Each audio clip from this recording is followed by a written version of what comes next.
and players mobbing. But Michael Jordan is not only the best basketball player, but he's the most exciting basketball player to ever play. Tatum fires away, pumps it in, 51 for Jason Tatum. The Big Three NBA podcast is powered by FanDuel Sportsbook, the official wagering partner of the CLNS Media Network. 11-0 at the TD Garden. This is the Big Three podcast with Sherrod Blakely, Gary Washburn, and myself, Kwani Lunis. If you hadn't heard already, the Celtics are on a hot streak at the TD Garden. So we're going to just start with that, the success that they've been having there. And I'll ask you two first, what do you two think this means for their confidence as a team when they know they can win, despite whatever hurdles they have on the road, they can win at home? It's nice. I mean, to know that you can roll out of bed and get that dub. But the Cleveland game, they made it harder than it should have. The Cleveland game, I thought, showed what happens sometimes when teams maybe get a little too fat and happy with their success at home and think that they can just kind of roll out of bed and the win is just gonna happen. And it did. I mean, they had to work for that win. They had to work way harder than I think they anticipated. And I'm curious to see how they're going to come out, on Thursday when they see this same Cavaliers team again. Are they going to play like the team we saw through the second, third, and fourth quarters? Or are they going to go out, or are they going to come in like punks like they did in the first quarter, on Tuesday? I think it's good to always defend home court. And remember, the Celtics have had trouble at home over the years, especially in the playoffs. So to establish a good home court advantage, to be able to win. But I just think they've won, obviously, these games, maybe not on the home court environment as much as they've won on the talent, And if you look at their 5 losses, they've been relatively close. I think Orlando was the only game that you felt like they didn't really have a chance with like 4 or 5 minutes left. Like Minnesota, they lost in overtime. Charlotte, they lost in overtime. Indiana, they lost the last couple of minutes. And in Philadelphia, they came all the way back and had a shot. So, they've played well overall, right? You could probably say they should have won the Charlotte game. And if they probably get a couple of breaks, they might get Minnesota. Jalen has a jumper at the last play regulation. So, I mean, this team has been good overall. So I'm not going to say, oh, they're great at home and just really average on the road. What I will say is you want to establish a good home court advantage. You want to make Boston a tough place to play, and you want to get the grind out the wins. And I thought, like Sherrod said, they came out slow, fell behind 18-4 and 27-12, and you're like, okay, they could get blown out here. But this is one of them games where they could fall behind by 30 or something like that, and then maybe come back and make it 8 and then still lose. But they cut it to 1 by halftime and then took, just were the better team in the second half, even though Cleveland, had its moments. So I think it was a good victory because Cleveland matches up well with the Celtics. Like Cleveland and Orlando, the teams that they play over the next 3 games, match up well with the Celtics. They're big.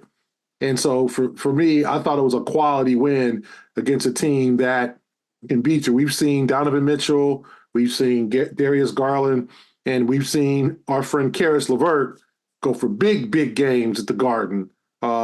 So to limit them in the second half, and Mitchell looked like he was on his way to 50, he only finished at 29, because I think he had 25 in the third quarter. You're like, okay, he started getting hot, and you're like, uh-oh, this could be one of the 40-pointers. But I thought it was a good quality win, and to remain unscathed at home is a good thing.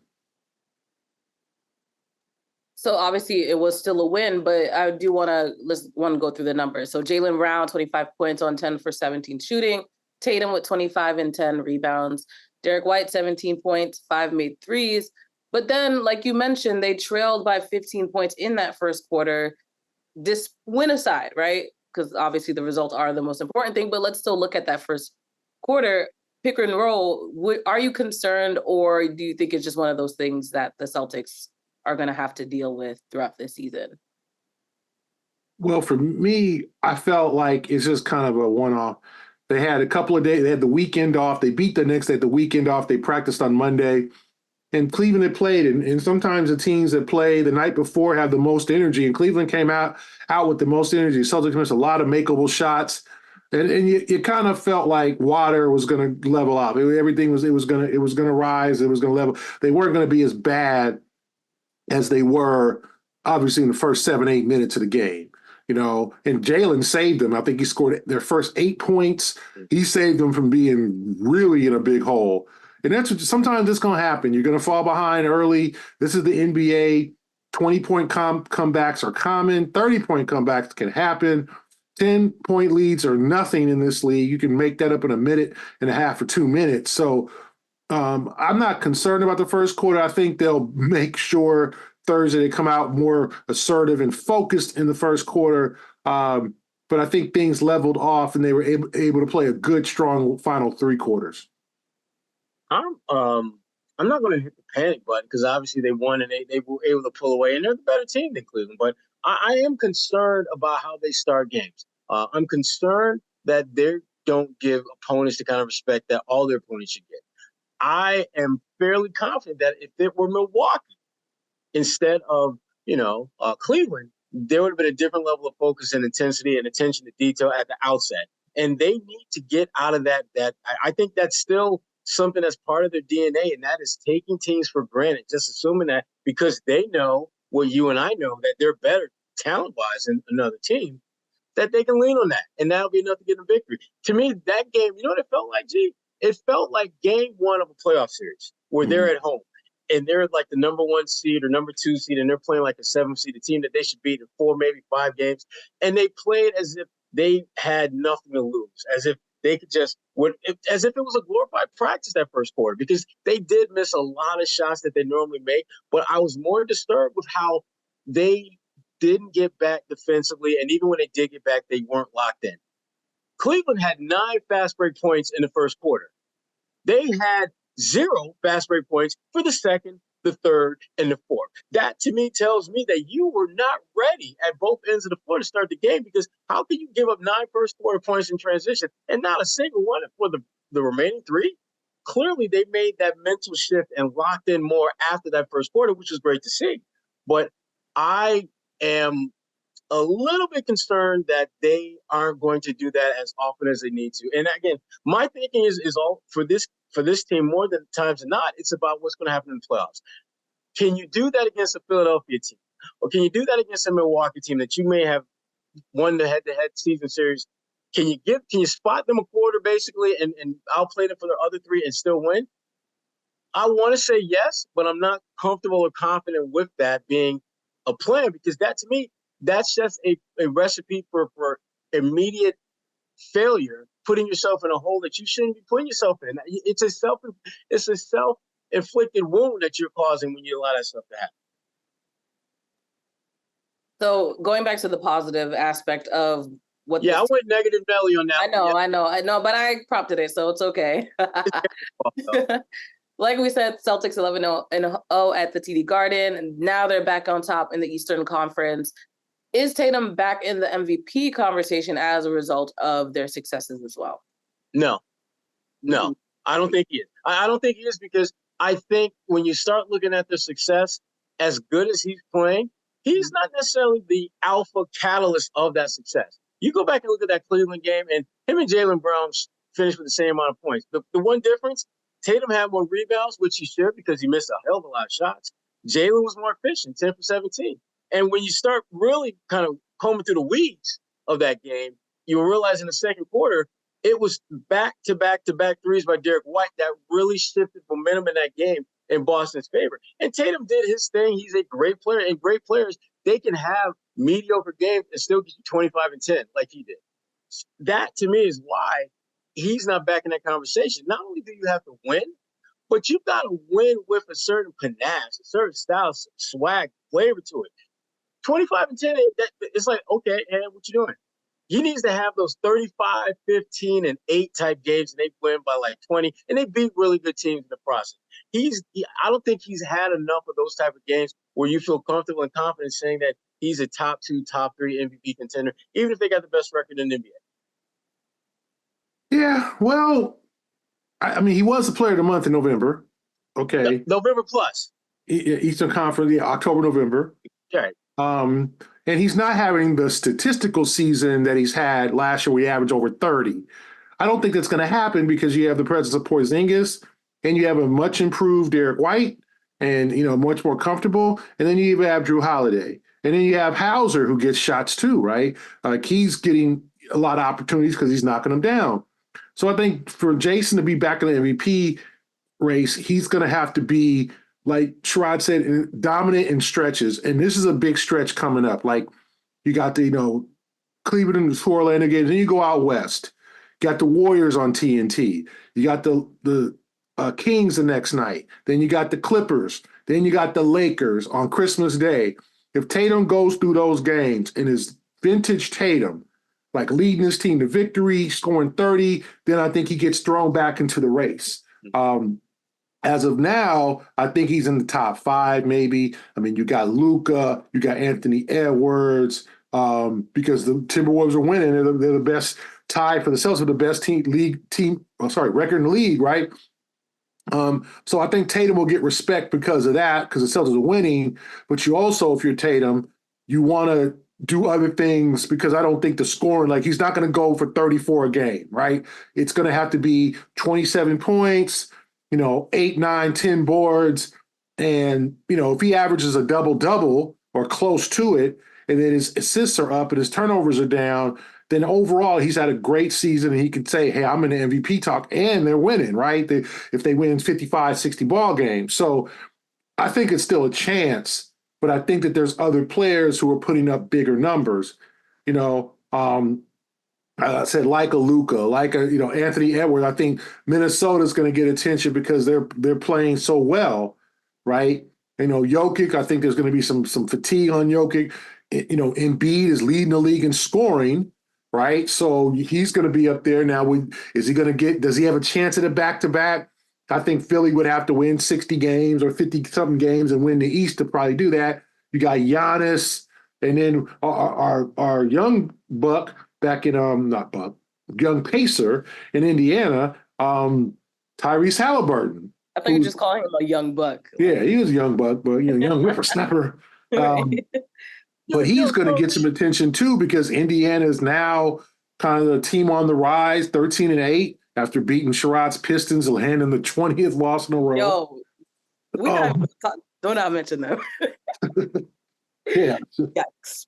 Anyway. Sherrod's team has lost, one of his teams has lost 20 consecutive games, and Indiana had that loss. And Halliburton is the head of the state, and he's going to get MVP attention because of how he did in the in-season tournament. And then, hey, our young guy, our older guy in LA, LeBron James, he keeps playing at this pace and picks up the Lakers. He could get some votes. He might even get my vote. So maybe. That's a joke. That's a troll. That was so good. That's a joke. It's a lot of candidates. There's nobody that stands out. So Jason still has a chance. But I think he on this stage coming up with Lakers, Warriors on national TV, even this weekend against Orlando, we need to see vintage Jason where, he is like the best player on the floor. Score early this NFL season with FanDuel, America's #1 sportsbook. Right now, new customers get $150 in bonus bets with any winning $5 moneyline bet. That's $150 if your team wins. If you've been thinking about joining FanDuel, there's no better time to get in on the action. The app is so easy to use. There's a wide range of betting options, including spreads, player props, over-unders, and so much more. So visit FanDuel.com/Boston and kick off the NFL season. FanDuel, official partner of the NFL. All right, while we're on the topic of MVPs, let's talk about another one. Derrick White. Joke, insert laughter. But at when they played the Knicks, he did get the MVP chance. He addressed it. Obviously, fans, they like to joke around. But let's just talk about the fact that he has, like you said, been very consistent for this team. So pick and roll with him. Which matters most to the Celtics' success when it comes to Derrick White? Is it being an elite defender, shot blocking, Is it clutch 3-point shooting, or is it just being an overall playmaker, which he's proven that he can do as well? I would say is playmaking. Because I think that's the one facet of his game that I think separates him in a good way from the rest of his teammates. There's a calming influence that he has when he's on the floor. He knows these guys well enough now to get them where they want it in certain situations. He knows how to move without the ball and be ready to make something happen offensively if it swings his way. And, the scoring and the defense, they've got lots of guys who can fill that void, but they don't really have enough guys who can have a positive influence on the flow of your offense on the floor as both someone who can facilitate and as someone who can initiate the offense. And so I would say just his playmaking is the one thing that they really, really should be most that needs to be the one thing that he brings to the table that they lean on more than anything else. Yeah, I'm going to say for Derrick White, 3-point shooting. I'm going to say that he is going to get open looks as long as Jason and Jalen are on the floor. And as long as he hits those open looks, the Celtics are going to be tough to beat, especially with that starting five. If you look at the numbers of the starting five, when they bring Porzingis back, when he's healthy, Jrue Holiday is now starting to score a little bit more in the last couple of ball games. He has become more offensively assertive. And then you got Derrick White, who's just getting open looks, and he's knocking them down with confidence. And I just want to say, like, it's just a 180. I could be hood and say it's a 360. Oh my gosh, that's one of my biggest pet peeves too. It's a 360. You have done a total realize that 360. He back where he started. Yeah, did a 360. He's done a 180 in terms of his confidence and his production from the time he got here. It's like having a different player. And this is the Derrick White I think the Celtics thought they were getting in 2022. And I just think this might be one of Brad Stevens' best moves. Remember, they traded a first-round pick, but it ended up being Sengun, I believe. It ended up going to Houston. I wanted to say it's Sengun, the big man, the real versatile big man. But they also, they traded like Romeo Langford and Josh Richardson. It's a trade that they didn't give up a whole lot. And they got a very productive player, who's probably a cusp of an all-star. I don't think he'll make the all-star team, but I think if you took the top 40 players in the league, 45 players, Derrick White's on that list at this point. Maybe, maybe stretch to 50, right? That's 2 all-star teams. That's a 3rd all-star team or something like that, 45, right? So if I'm the Celtics, I think getting him open looks and getting him the ball because he's so damn efficient. He can attack the rim, get to the free throw line, get the score off the glass too. Hitting shots off the glass is a rarity. It's a tough thing to do. I know our friend Kyrie Irving mastered that. There's plenty of not many players master getting to the rack and being able to use the glass. Derrick White has done that. Oh, Kwani, we have breaking news, though, I just saw. You got breaking news before me? Tell us. No. Yeah, well, I just looked on X. Well, nice. According to Woj, the Celtics, we all knew when they dumped our friend Nathan Knight that they, from Sherrod, do you have something in common with Nathan Knight? A whole lot in common with Nathan Knight. Me, him, and your colleague Adam Himmelsbach all went to the same high school. Yeah. So Sherrod's high school pal. They shared peanut butter and jelly sandwiches in a cafeteria. They played on the basketball. They played on the basketball team together. Sherrod's buddy, allegedly, Nathan Knight. No, obviously they did not go to high school at the same time. They waived him. They didn't. I know, but it just, you don't have to say it like that. But they waived him, and Woj, according to Woj, they're going to sign Drew Peterson, a kind of a stretch 4. I watched him being a Pac-12 guy. He's a kid. He played a long time.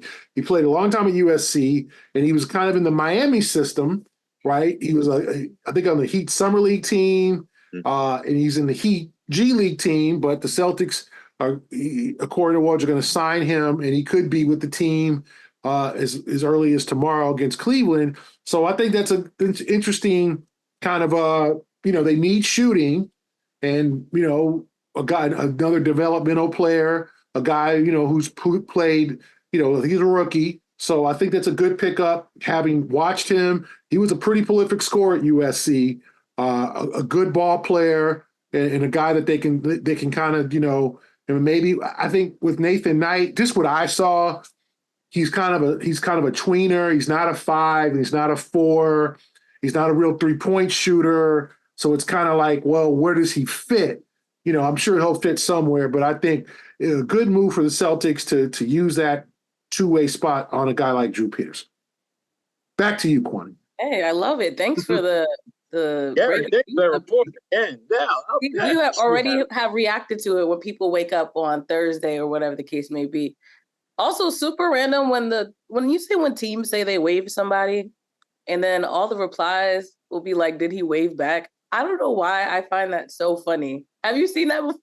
No, I haven't seen that, Kwani. But every time okay, y'all being sarcastic, right? You're being sarcastic. Oh my gosh, I think it's like an NBA Twitter X thing where they'll say we've waived Josh Richardson, and then the replies are like, "Did he wave back?" I find it to be so hilarious. So if you're one of those people that comment that, just know you're making at least one person laugh every time you do.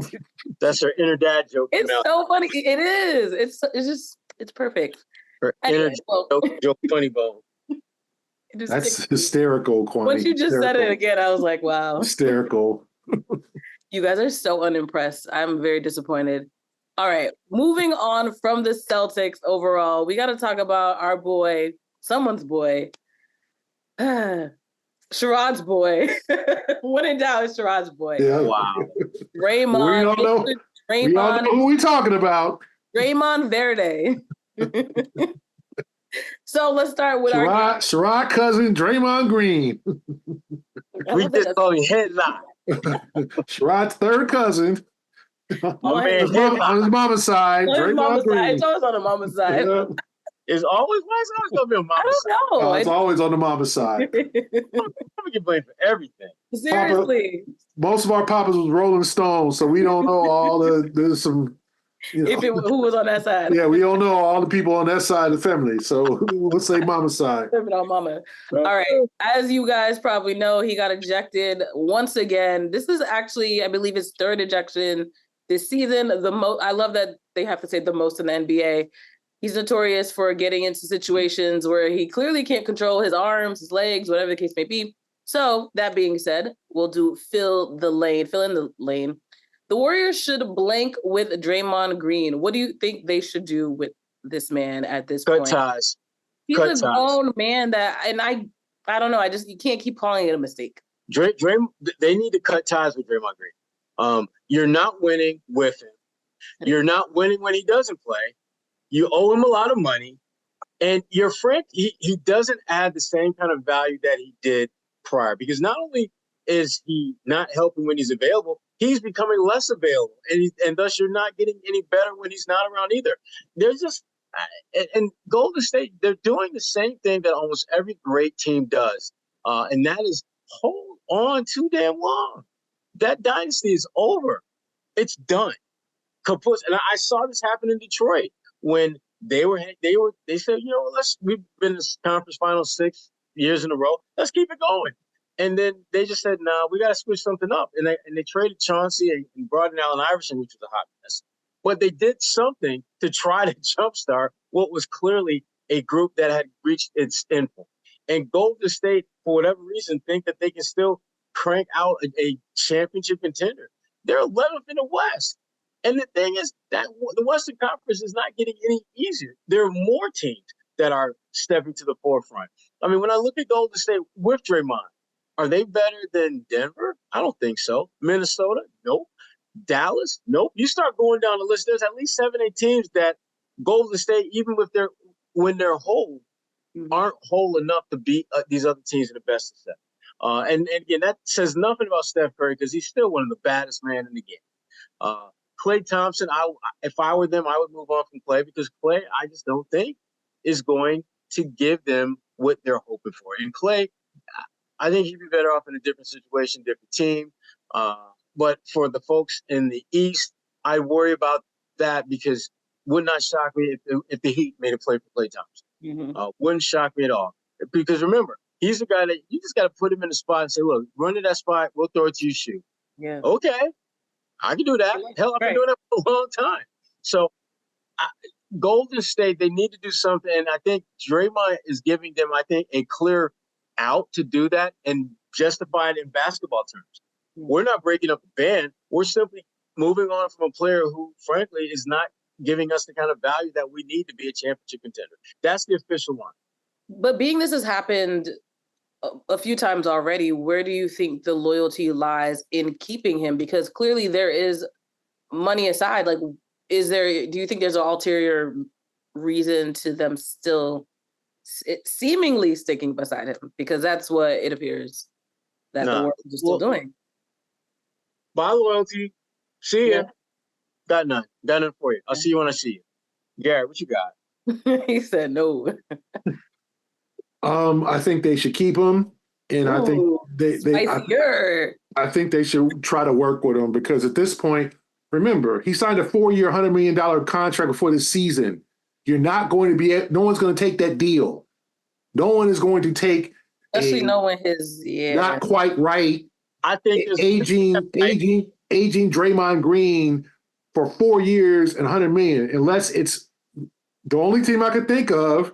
Sherrod's favorite team, the Detroit Pistons. I love that we just knew because Detroit basketball. Oh, send them home. What about the Spurs? Send them home. They need help. No, I don't know. Pops ain't having that. Him and Pop, that'd be beautiful. That'll work.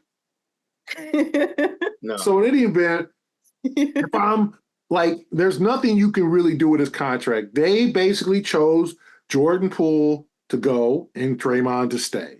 They let Jordan Poole, they trade him to Washington. Jordan's acting a fool there. The Wizards are completely horrific. But the thing about the Wizards, they're not the most horrific team in the league. There's the Sherrod's Pistons and our friends from in San Antonio. But our friends. There is nobody who is going to take that deal. The Warriors are stuck. They chose him. They thought, we'll give you, maybe last year, Draymond, you acted up and punched Poole and just acted a fool because you weren't sure about your future in Golden State. Here, Draymond, here's security. 4-year, $100 million. Okay? You're going to retire here. You're going to have your number 23 lifted in the rafters of the Chase Center. You're going to be, here's the key to the city. You're going to go right into TNT and take over for Barkley. He's botching all of that. And I think he's still going to the Hall of Fame, and I think that he's still going to get his number retired. But at this point, there's nothing they can do with him. So what you have to do is you have to work with him. Like, whether it's like, okay, Draymond, we're going to have you see a professional, and you don't have a choice. Like, this is not, the league is messing me over, man. No. Lasso. They made him, No, Draymond. You have a problem. You are tripping on the court. You are starting to really, Rasheed Wallace didn't get in much fights. He used words to get all the technicals, right? I mean, he was not a fighter. I don't remember Rasheed just swinging on fools and knocking fools. Rasheed was just talking so much mess. This is a new generation Rasheed Wallace, where he's taken to a physical level. Like, he clubbed NURKIC the other night. He put Rudy Gobert in an LAPD chokehold.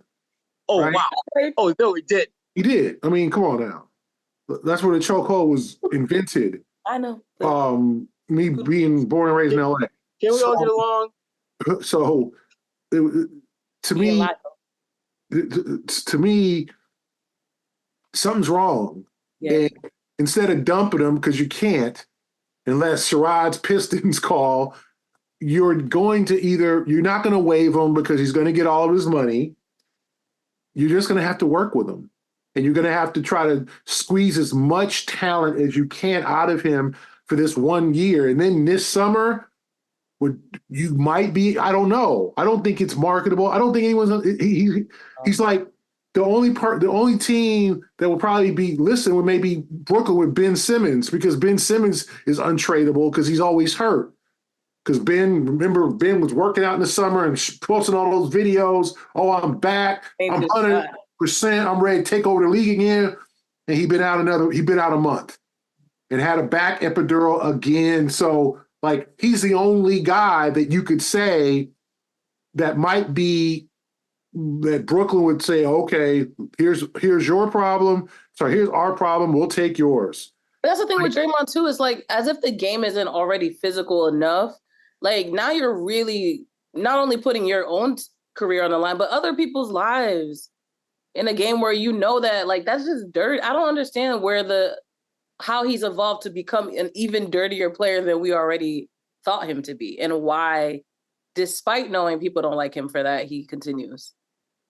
Yeah, I mean, that's the thing. I think it's to a point he can't really control himself. And that's a bad sign. Like, I just think they got to pull him aside and say, okay, Draymond, like, you took a 5-game suspension and it wasn't 10 games and you back on suspension, wherever the league is going to give him. It should be happening today or tomorrow, what the league decides. I just think you got to, like, dumping him ain't going to work, because you can't, unless you just waive him and eat all that money and pay him not to play. Here, Draymond, here's $100 million to stay in the house. Like, and then someone is going to sign him. That's true. Miami, somebody's going to be like, come on, Dre. We got you. We got you. Yeah. Don't believe there's not a lack of suitors for Draymond. Oh, for sure. It's just a lack of suitors for Draymond at the money he's making. Right. Don't worry. On a minimum deal, could be 15 teams trying to sign Draymond Green. Easy. So don't do that. So if you're the Warriors, don't waive him, and he's not going to waive back, Kwani. Anyway, I already waived when you first said it the first time. Let's get that out of the way. Don't waive him, and work with him and see if there's something deep and inside of him, and have him seek professional help. And I'm not being funny here. Like, I know what you mean. An expert, someone that says, what's going on, man? Why are you exploding? What's going on here? Is it personal? Is it your career's coming? You can see the end of your career. You're getting irritated. What's going on that you can't stay on the floor? Mm-hmm. And work with them, and then try it again, because you have no other options. Right. No, I absolutely believe unless the Pistons come over. Hey, we'll give you Kay Cunningham, Jalen Duren, Jade Ivey. And the assistant coach is the name later. They just have Draymond, one person. Yeah. No, I do think the mental health aspect, we've talked about this before, but I mean, when you look at the NFL and how the studies, like even at BU here in Boston, they have looked into CTE and the effects of playing a very physical game. And obviously I'm not trying to diagnose Draymond with anything at all, but I think that study within the NFL just proved that, yes, these are physical games that these players are involved in, but you have to think about the mental aspect, even if it just comes down to making sure that they are okay on a simple mental health level, because yes, they are getting criticized by fans and coaches and people on a regular basis. So I think, there are different levels to what mental health looks like. And it should be no question that should actually be the first step of, right, what's going on, Draymond? Let's figure out who can actually reach you, and you listen back to them and understand. Because to your point, there has to be more going on than just him being mad that somebody hit him or looked at him the wrong way on the floor. All right, before we close, it is time for our quarterly report here on the Big Three podcast.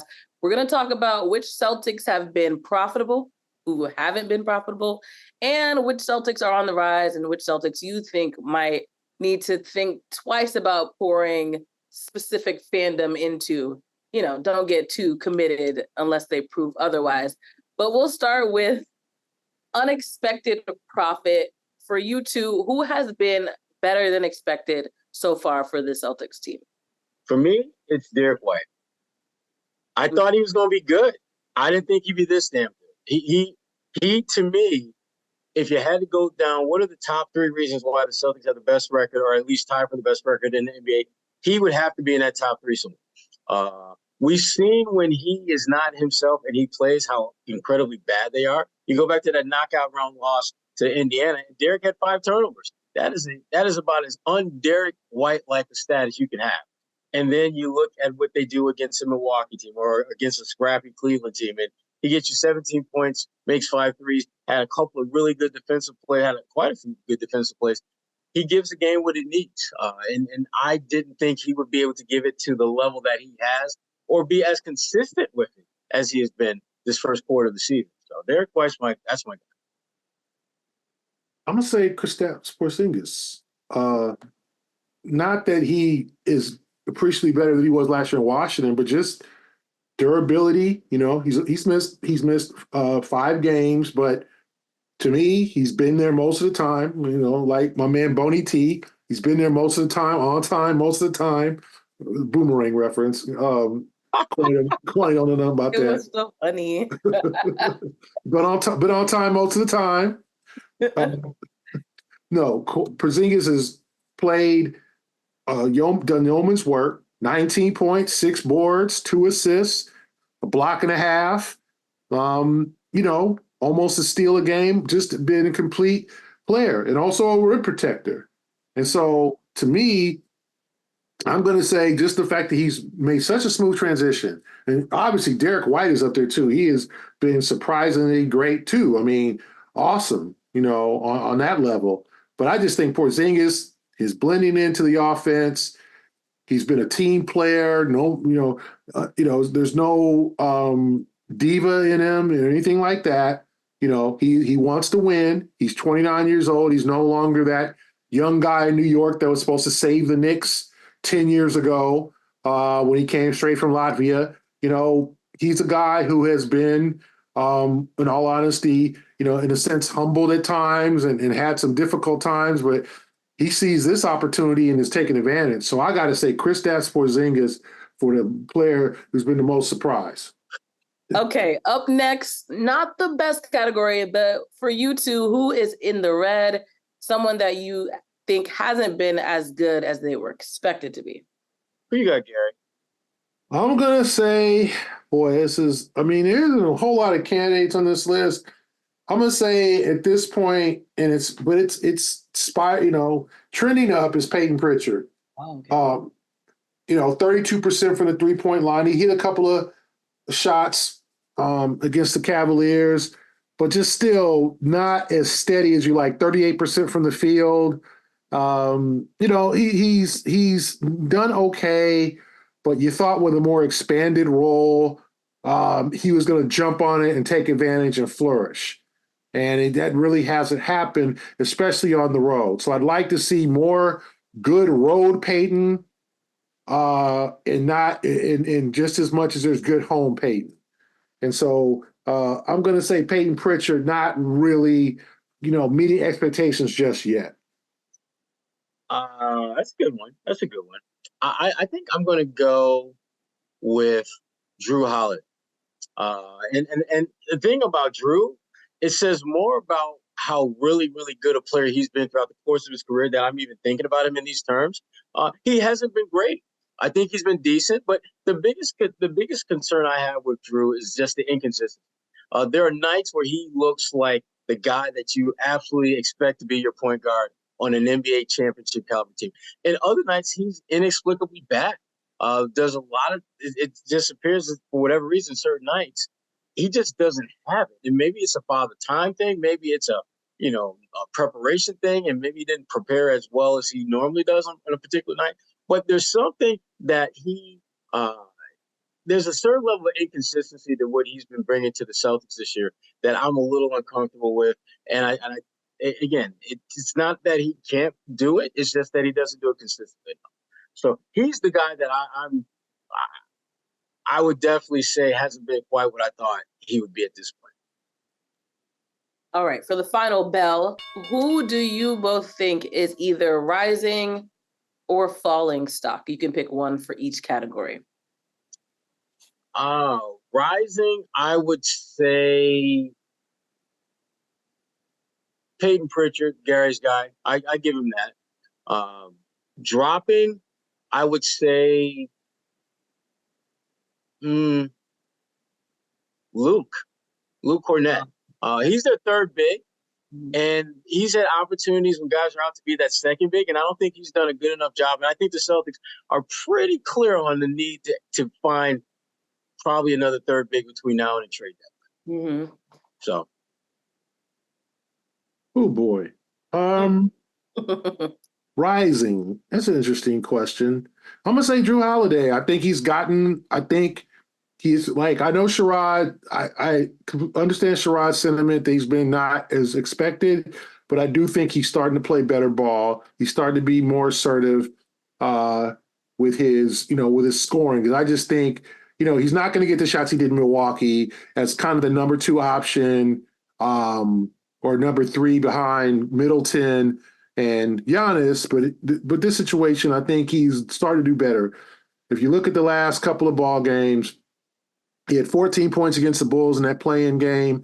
The in-season tournament game, 13 against the Sixers, 9 against he did not have a good game against the Pacers, but his comeback was 16 against the Knicks, and then he had 11. He only took 7 shots, but hit 3 threes, and that's important. He had 3 threes against the Sixers, 4 threes against the Bulls, so his three-point shot is starting to come back.